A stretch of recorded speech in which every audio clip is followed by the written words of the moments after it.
Assalamualaikum warahmatullahi wabarakatuh. Perkenalkan, nama saya Rosalia Maria Yasenta Jamayan. Di sini saya akan mempresentasikan tentang Plasmodium falciparum. Pertama yang akan kita bahas yaitu nama penyakit dan hospes dari Plasmodium ini. Nama penyakit yang disebabkan oleh Plasmodium ini adalah malaria. Malaria ini umumnya terdapat di wilayah Indonesia bagian timur, khususnya di Papua. Untuk malaria ini diambil dari bahasa Yunani yang terdiri dari dua kata, yaitu mal yang artinya buruk dan aria yang artinya udara. Karena pada saat itu penyakit ini banyak terdapat di daerah rawa-rawa yang mengeluarkan bau busuk di sekitarnya. Dan penyebab penyakit malaria ini baru diketahui oleh ilmuwan yang bernama Laveran pada abad ke-19. Ketika itu dia menemukan bentuk pisang yang terdapat di dalam darah seorang penderita malaria. Sedangkan nyamuk yang berperan sebagai vektor malaria diketahui pada tahun 1897 oleh ilmuwan yang bernama Ross. Karena penemuannya ini, maka Laveran dan Ross mendapatkan hadiah Nobel. Untuk hospes dari Plasmodium ini, yang sebagai hospes perantara Plasmodium yaitu manusia dan mamalia lain seperti monyet. Sedangkan makhluk hidup yang berperan sebagai vektor utamanya yaitu ada nyamuk Anopheles betina. Untuk Plasmodium ini terdapat 4 jenis yang biasa menginfeksi manusia. Yang pertama yaitu ada Plasmodium falciparum atau penyebabnya yaitu malaria tropika. Kedua ada Plasmodium vivax sebagai penyebab malaria tersiana. Yang ketiga ada Plasmodium malariae sebagai penyebab malaria quartana. Dan yang terakhir yaitu ada Plasmodium oval sebagai penyebab malaria oval. Lanjut pada morfologi. Plasmodium falciparum ini pada dasarnya memiliki 3 stadium yang paling utama, yaitu yang pertama ada stadium tropozoid atau bentuknya seperti cincin. Yang kedua ada stadium skison. Yang ketiga ada stadium gametosit yang terdiri atau yang terbagi menjadi 2 jenis, yaitu ada gametosit jantan dan gametosit betina. Plasmodium ini mengalami 2 fase reproduksi yang berlangsung pada 2 hospes yang berbeda. Yang pertama yaitu ada reproduksi secara aseksual atau skizogoni. Itu terdapat pada tubuh manusia. Yang kedua ada reproduksi seksual atau gametogoni. Itu terdapat pada tubuh nyamuk yang sebagai vektor utama dari Plasmodium ini. Selanjutnya yaitu ada ciri morfologi dari Plasmodium falciparum ini. Yang pertama yaitu tropozoid muda. Untuk ciri-cirinya yaitu yang pertama sitoplasma merupakan cincin halus. Yang kedua bentuknya seperti sayap burung. Seringkali cincin itu mempunyai 1-2 inti. Dan yang terakhir dapat ditemukan juga infeksi ganda atau dalam satu eritrosit itu terdapat 2 tropozoid. Berikut ada ciri morfologi dari Plasmodium falciparum ini. Yang pertama yaitu tropozoid muda dengan ciri-cirinya yang pertama sitoplasma merupakan cincin halus. Yang kedua bentuknya seperti sayap burung. Ketiga, seringkali cincin ini mempunyai 1-2 inti. Dan dapat juga ditemukan infeksi ganda atau di dalam satu eritrosit itu terdapat 2 tropozoid. Berikutnya skison matang dengan ciri-ciri skisonnya hampir memenuhi eritrosit, bentuknya padat, tampak merozoid 8-24 dan pigmen di tengahnya itu berwarna hitam. Berikut gametosit jantan atau mikrogametosit, berbentuk pisang, plasmanya berwarna merah muda, kromatinnya tersebar dan intinya besar. Dan yang terakhir gametosit betina atau makrogametosit. Berbentuk pisangnya agak lebih langsing. Plasmanya berwarna biru, kromatin di sekitar inti. Intinya kecil, padat dan letaknya di tengah. Berikut yaitu siklus hidup. Nah, untuk siklus hidup pada Plasmodium falciparum ini kita akan membahasnya secara satu-satu ya.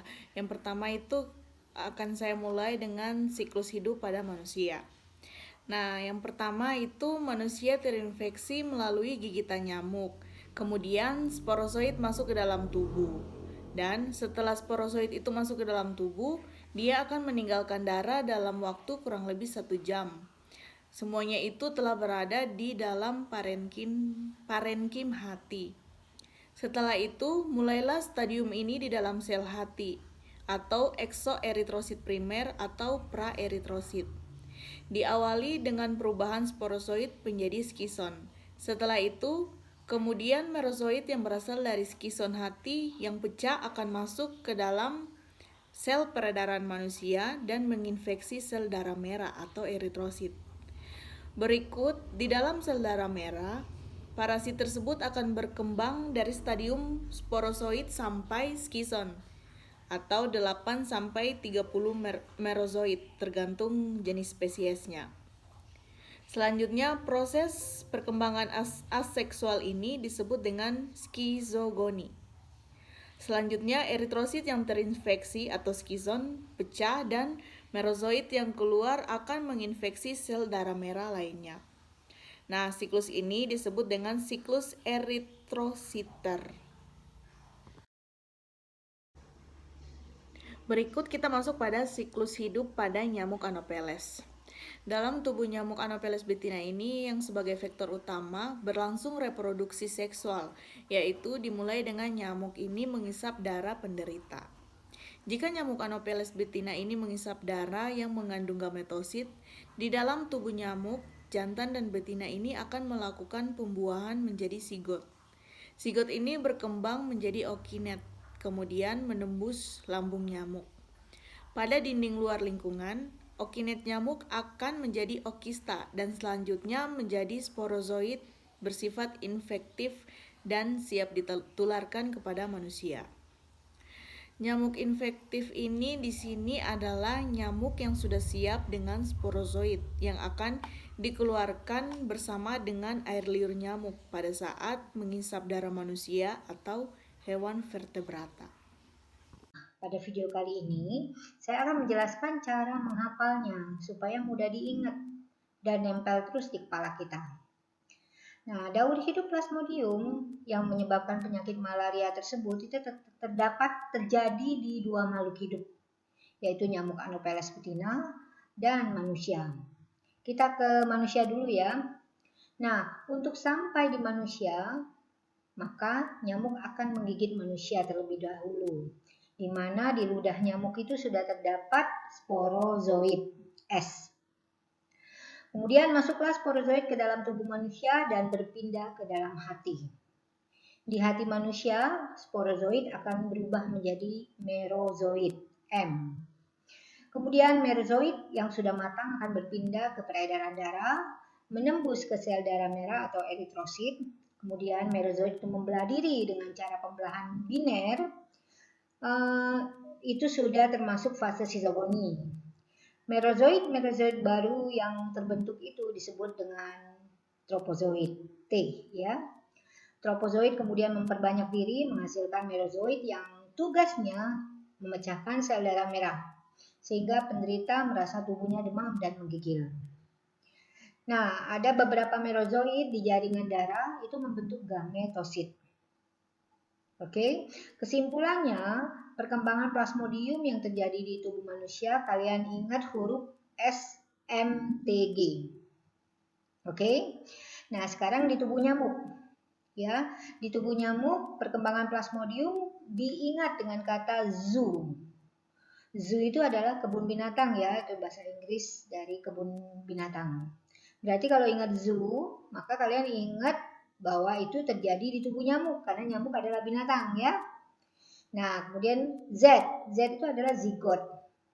Itu mikrogametosit dan makrogametosit itu berfertilisasi kemudian membentuk zigot.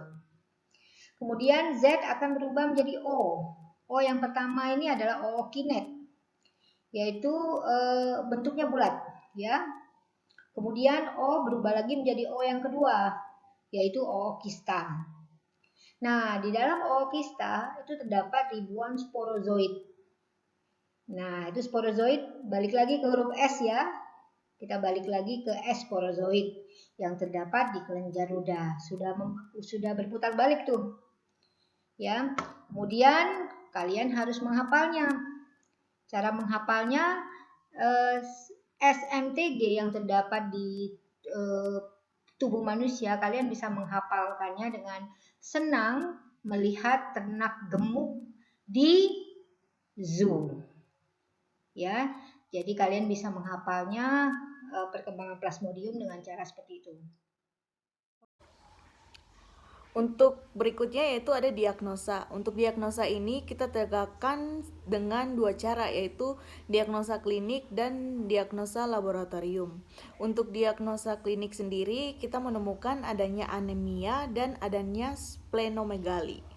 Dan untuk diagnosa laboratorium kita bisa tegakkan melalui pemeriksaan darah. Untuk pemeriksaan darah ini ada dua cara, yaitu secara makroskopik dan mikroskopik.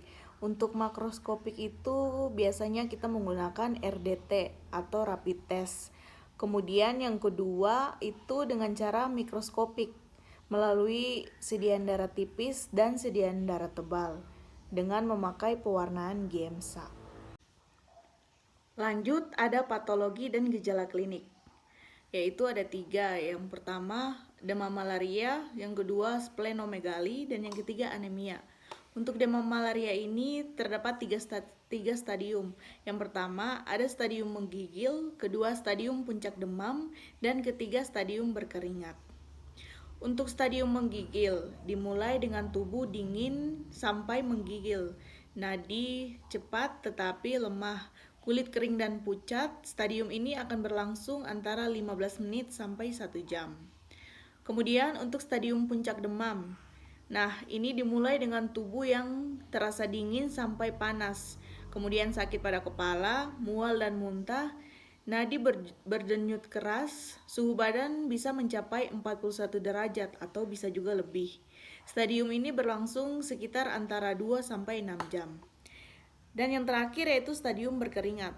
Dimulai ketika penderita berkeringat banyak, suhu turun dengan cepat, penderita merasa enak seolah-olah sudah sembuh. Stadium ini akan berlangsung selama 2 sampai 4 jam. Berikutnya pada splenomegali. Splenomegali ini yaitu pembesaran limpa, merupakan gejala khas terutama pada malaria menahun. Pembesaran limpa awalnya lunak, mudah pecah dan nyeri, sehingga perabaan limpa tersebut harus berhati-hati. Pada stadium kronik, limpa ini akan berwarna kelabu dan keras. Terakhir yaitu anemia. Pada anemia ini, jenis anemia pada penderita malaria adalah anemia hemolitik, anemia normokrom, dan normositik.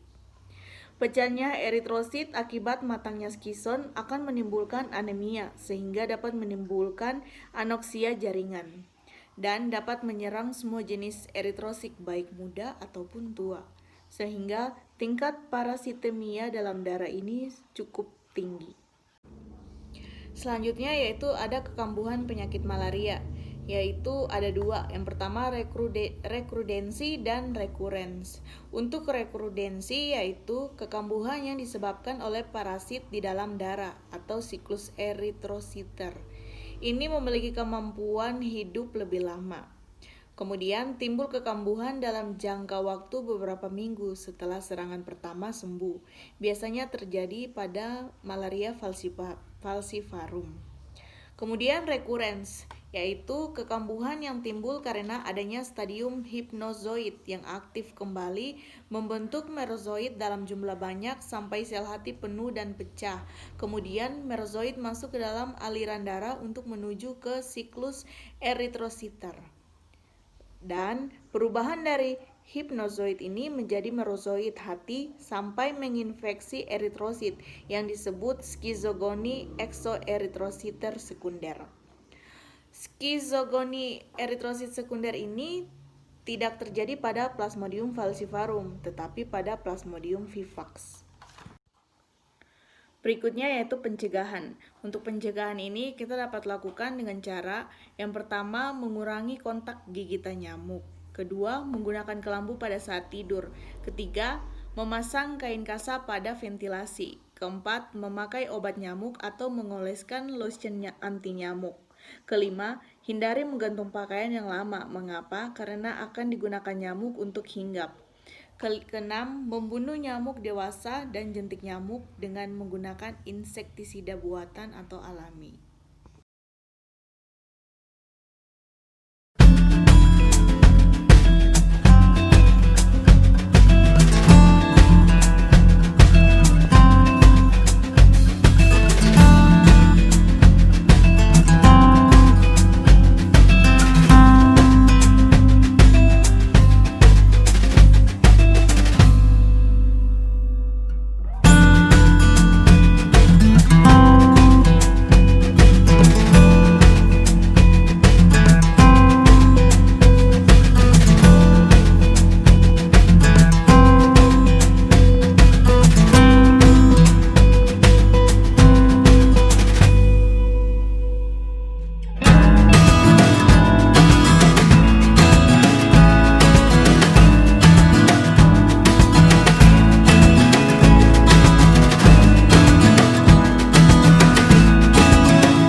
Sediaan darah digunakan untuk membantu pemeriksaan untuk melihat adanya kelainan dan infeksi pada darah.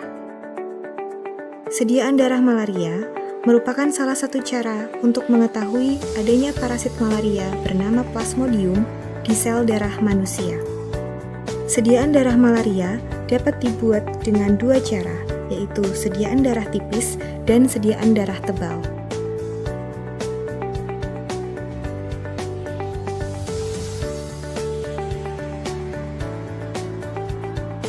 Sebelum membuat sediaan darah, maka perlu dilakukan uji mutu KIMSA untuk mendapatkan hasil pengecatan yang baik dan mengetahui apakah KIMSA stok masih dalam keadaan baik. Yaitu dengan cara 1. Letakkan kertas Whatman di atas Petri dish dengan bagian tengah di atas tanpa menyentuh dasarnya. 2. Teteskan 1 hingga 2 tetes KIMSA stok pada kertas saring. Tunggu hingga meresap dan menyebar. 3. Teteskan 3-4 tetes metanol absolut di tengah bulatan KIMSA secara perlahan, selama beberapa detik sampai diameter KIMSA mencapai 5 cm. 4. Apabila gimsa masih baik, maka akan didapatkan lingkaran biru metilen blue di tengah, lingkaran cincin ungu metilen azur di luarnya, dan lingkaran tipis merah muda eosin pada bagian tepi. Apabila warna ungu atau merah tidak terbentuk, maka gimsa stok tidak boleh digunakan lagi. Cara mengambil sediaan darah dilakukan dengan beberapa langkah berikut.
Untuk membuat sediaan darah tebal dan tipis dapat dilakukan pada objek las yang berbeda atau pada objek las yang sama.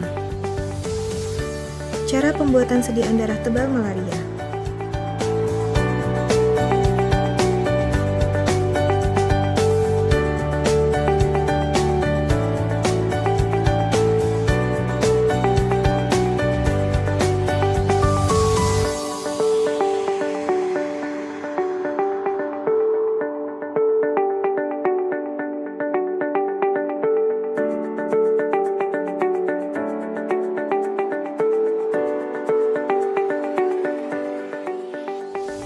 Cara pembuatan sediaan tipis malaria.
Untuk pengecatan sediaan darah dilakukan menggunakan pewarna gimsa 3%.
Demikianlah langkah membuat sediaan darah, mulai dari pengambilan darah hingga pembuatan sediaan darah tipis dan tebal, serta pengecatan menggunakan Gimsa 3%, hingga dihasilkan 2 slide sediaan darah tipis dan tebal yang siap diamati di bawah mikroskop.